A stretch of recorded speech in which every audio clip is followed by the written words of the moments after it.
Good morning, guys. Advent time is here, spreading lots of cheer. Super excited to jump into Advent with all of you. Our first chapter is about hope. So get that zine, get those tools, and meet me right back here.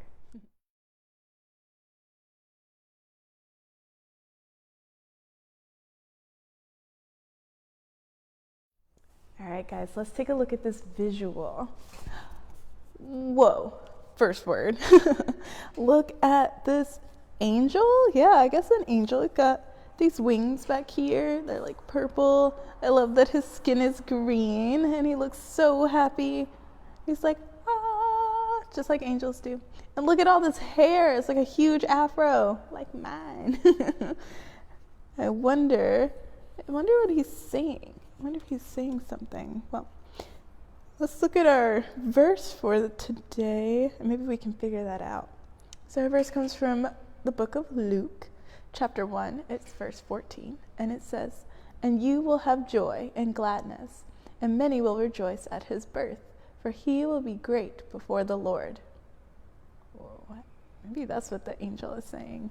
Do we think this is Angel Gabriel, maybe? Well, I think we should get into our readings, and I have some special friends who are going to do my readings for me. So let's pop on over and see what they've got.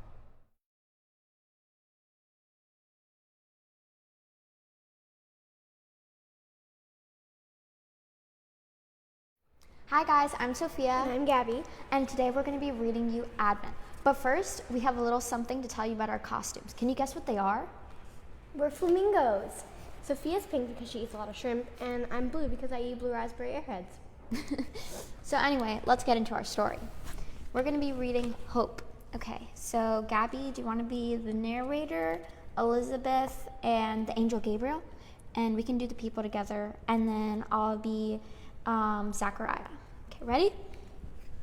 In the land of Judea, during the reign of King Herod, there lived a priest named Zechariah with his wife Elizabeth. In those days, the priest of the temple prayed for the people and spoke to God on their behalf. Elizabeth, I am leaving the temple to pray for our people. I will see you when I return. Be well, my dear Zechariah. You will be in my thoughts and prayers. Zechariah entered the temple to pray and burn incense for the people. As he walked to his place, he was struck by the light of an angel. You're not supposed to be here. Who are you? What are you? Are you sent from God? Do not be afraid, Zechariah. God heard your prayers. Elizabeth is going to have a son. You will name him John. Your child will be a messenger and share great joy. How can this be? I am old. Elizabeth is old too. How is this possible? Zechariah, I come to you in the name of the Lord. I stand in God's company, yet you do not believe. You will be struck silent until the birth of your son, because God sent you a message and you did not believe. When Zechariah left the temple with no voice, the people said to themselves, Surely Zechariah had a vision from God. Flamingos out.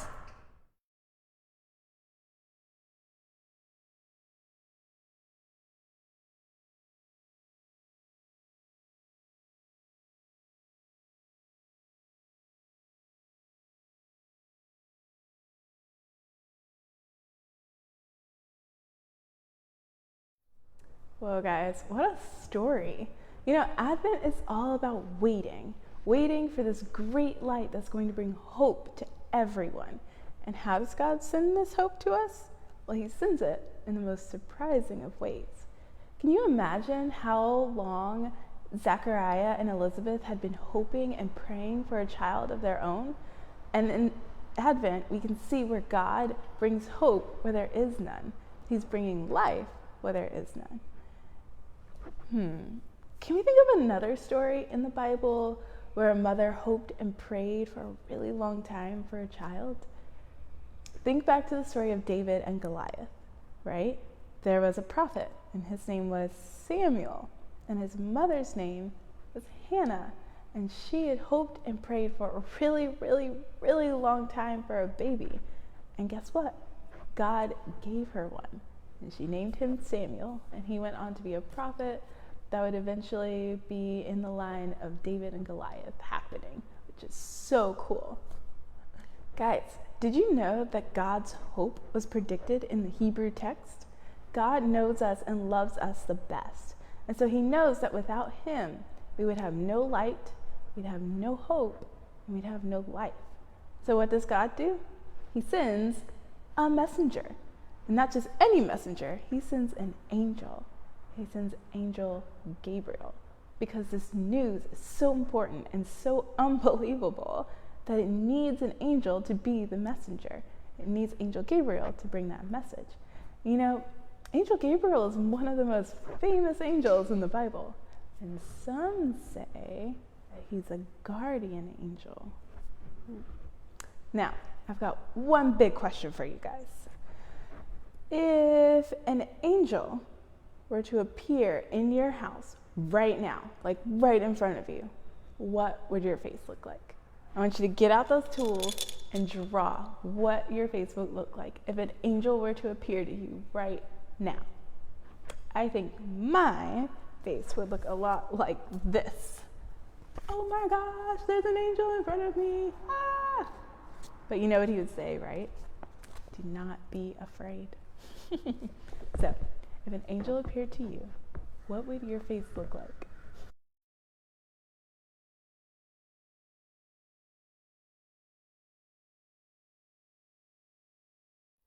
Well, guys, now it is time for our activity. We're doing a comic strip, and it's all about hope, just like this first light of Advent.